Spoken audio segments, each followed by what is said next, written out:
Hey everyone, welcome back. My name is Mac, and today we're talking about the strengths and weaknesses of Elemental Shaman in Midnight. Now, this isn't a tier list, and it's not me pretending I can see the future with tuning numbers. This is purely about vibes, gameplay, and what actually feels like to play Elemental Shaman, because if you've been considering it, I want this to be the kind of video that helps you decide, yeah, that sounds like something I could get into, or no, that would make me insane. So we're going to go over what's fun about this class, what it's really good at, where it struggles, and what kind of player I think it might fit best, so that you can figure out if this is a spec you'd want to commit to in Midnight.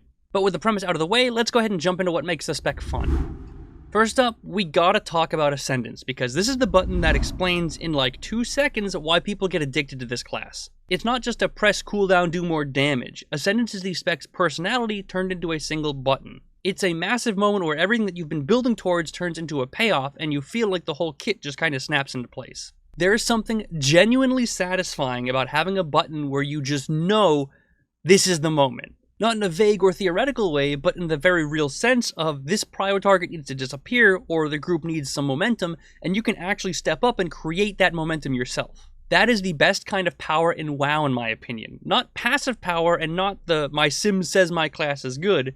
It's the feeling of pressing a button and saying, okay, I'm going to take over for the next couple of seconds. And the burst you get out of it just hits that dopamine like nothing else I've played in this game ever. It's immediate, it's loud, and you feel how the pull just suddenly becomes more manageable because you're just deleting the problems. And that's why Ascendance gives Elemental such a clear identity. When you need a window where stuff just dies, Elemental can absolutely show up for you. But that also does come with a little bit of an unspoken contract. Elemental rewards you heavily for being intentional. The better you get at lining Ascendance up with the right moments, the more the spec starts to feel like it's paying you back for playing smart. And once you start to understand that is usually when people stop trying Elemental and start maining it. But honestly, even more so than the numbers, what keeps me attached to Elemental is just the general feel of it. Now, it's obviously no secret if you've watched any of my videos previously that I am not a big fan of these new Elemental changes. I think it's still definitely a bit undercooked. I'm also not going to pretend like the rotation is some big galaxy brain masterpiece either. It's honestly pretty rigid and incredibly simplistic. But I still have to admit that it does have a very nice flow to it, because the spec has a nice little clean loop where you always know what you're going to be doing next. You build Maelstrom, usually just by spamming Chain Lightning, then you send your Voltaic Blaze, and then you send your undercooked little Purging Flames meatballs, and then you spend all that Maelstrom you just got. You're not fighting your keybinds and not guessing what comes next, you are building, sending, and dumping on repeat, and it has this nice little satisfying rhythm to it. Not to mention, the feedback Elemental gives you as a class is still top tier. Even if the rotation is simple, when you're machine gunning Chain Lightnings into a stacked pole, it just hits that dopamine like nothing else. I don't care what anyone says, but Chain Lightning go brrrr is really satisfying. And if you're someone who hears caster and immediately thinks, okay, cool, I'm going to be miserable every time I need to move, Elemental's actually not that bad. Because one of the underrated parts of the spec that a lot of people don't generally talk about is that it doesn't completely fall apart the second you have to move. Sure, you're still a caster, so you can't just turn your brain off and run in circles like you melee brains out there. No offense, but you still have the tools that let you keep playing the game instead of panic running and doing 0 damage. For example, Gust of Wind. It's kind of like your I messed up button. If you need to reposition fast, you can fix it instantly without turning the next 10 seconds into 0 DPS. And then you got Ghost Wolf, which is arguably more important than that. It's always there, it's reliable, and it gives you a constant baseline mobility that makes Elemental feel way less trapped than other casters. Even just having Ghost Wolf as an option changes how comfortable you feel during messy pulls, heavy swirlies, or when the tank decides the pack needs to go on a scenic tour of the dungeon. But the MVP of quality of life here is Spirit Walker's Grace. This lets you keep your rotation going through the exact moments where every other caster would have to choose between doing mechanics and doing damage. So even if it is still a caster, it doesn't feel like you're constantly being interrupted by the game. You can always keep the flow rolling in some way with all these options, which rewards smart gameplay, and I am super into that kind of playstyle. And once we pull all that together, the Ascendance, the simple but satisfying flow of the class, and the fact that you can actually move without interrupting your entire rotation, it kind of naturally leads into Elemental strengths. Because what Elemental is good at, it's good at in a very obvious way. The headliner is still Burst. With Ascendance, you have one of the most threatening, this needs to die right now buttons in the game. Elemental can create those swing moments where a whole pull suddenly looks way more manageable because you just removed the problem with a single button. In Raid, that might be removing an important ad or pumping damage into a damage check when it matters. In M+, it's melting a dangerous mob before it gets to play the game, or getting far ahead enough in a pack that it never gets the chance to become scary. But it's not just all about the numbers, it's all backed up by something that matters just as much as the damage in real content, the utility. Because Shaman utility is genuinely pretty dang good. You've got a short interrupt with a wide range of totems that are actually super impactful. You got Cap Totem for stops, Wind Rush for group movement, Poison Cleansing for when that matters, and, dare I say it, if balance allows it, Healing Stream Totem. Spoiler alert though, balance has never allowed Healing Stream Totem to be cool. But it'd be cool if it was, wouldn't it? It's the kind of kit that you don't just show up and do damage, you show up and make the run cleaner through all of that damage and your utility. And the great thing about the class is that this utility is all very easy to learn because of just how easy it is to pick up Elemental going into Midnight. The spec has a very clean priority rotation, and that makes a massive difference if you're new to Elemental, new to ranged DPS or casters, or honestly just tired of specs where you need a flowchart to do acceptable damage. You're not just sitting there guessing what the right button is every global, you're building your resource, spending your resource, reacting to procs, and repeating that entire process. It's simple, consistent, and you can get to a functional level very quickly. And that's why I think Elemental is actually a pretty great pick if you've never played a caster before.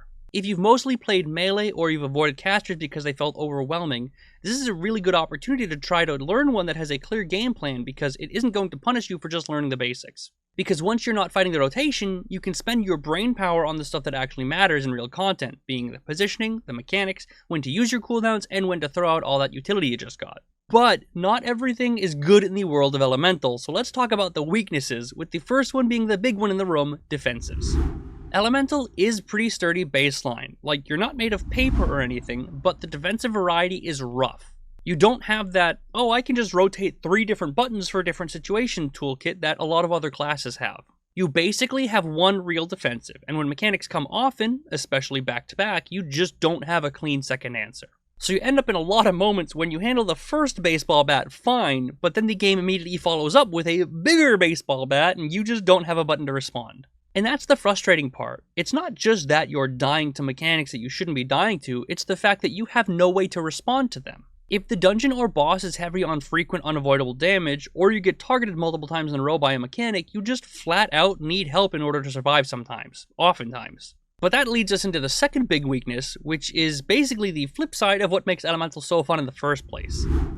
Everything is built around Ascendance. Genuinely, the entire spec is kind of designed around that one button. So when Ascendance is up, you feel amazing, you're in your god mode, your damage looks great, and you're doing what the spec is supposed to do. But the downside of that is when you're not in Ascendance, the spec can feel noticeably slower, and your damage is usually noticeably lower than a lot of other classes that aren't so tied to one big cooldown window.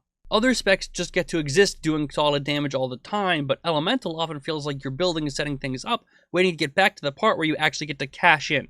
And because so much of your damage is concentrated in that Ascendance window, you're also heavily punished when you use it improperly or inefficiently. Press it at the wrong time when you're in a bad position, when the mobs aren't stacked, or when you're about to be forced to move, any of those things, and it's not just a small mistake, it's pretty massive. It can be the difference between looking like a god gamer and looking like half of a class. So with Elemental, the cooldown usage isn't just nice optimization, it's the entire game plan. If you like planning for a moment and executing it cleanly, it's incredibly satisfying when you can pull it off. But if you don't, this is the part that can make the spec feel very frustrating for newer players. And talking about frustrations, I gotta talk about something in Mythic Plus, specifically being Earthquake. A lot of Elemental's AoE value is tied to getting good Earthquakes, which sounds simple until you actually try to do it in real keys with real tanks. On paper, it's just drop the circle under the mobs, but in practice, you're basically playing a little mini-game where you're trying to predict the future. You've got to read where the pack is going to end up, you've got to place it fast, and you've got to constantly try to not waste globals dropping Earthquakes that are just immediately going to be walked out of. And that's the annoying part, because it's almost never your fault. Most of the time, you place your Earthquakes perfectly, and then the tank just decides that we're going to do a full lap around the room for no reason. In Pugs, this is one of the most infuriating things ever. You can be doing everything right and still just get completely trolled by bad tank positioning. If the mobs are getting dragged out of your Earthquake every 2 seconds, your AoE just starts to feel super inconsistent through no fault of your own. So Elemental in Mythic Plus is heavily dependent upon mob positioning and good tanks. But that's the full honest picture of Elemental Shaman. It's a spec with insane highs, a super clear identity, and some very real pain points that you should know before you commit to it. If you're the type of player who likes having a big moment, likes having a simple priority system, and enjoys being the guy in the group who brings real utility with kicks, stop, movement, and more, Elemental is genuinely a great pick. It's a really approachable caster to learn, and it rewards you a ton once you start understanding your cooldown timings and where your value comes from. But if you're someone who hates specs that feel slower outside of their big window, don't like being punished hard for misusing cooldowns, or you just know that the earthquake placement thing is going to tilt you off the face of the planet in pugs, you might want to steer clear. Ultimately though, if you're going to be trying Elemental in Midnight, here's my advice. Learn to love your Ascendance timing, and get comfortable with reading pulls, because those two things are going to basically be the difference between this spec feels amazing and why the fuck am I doing no damage. If you enjoyed this video or felt it was helpful, let me know in the comments below. Are you thinking of picking up Elemental for Midnight, or are you going to avoid it? But that's all I have for today, so thank you very much for watching, I hope you enjoyed, and as always, I'll see you in the next one.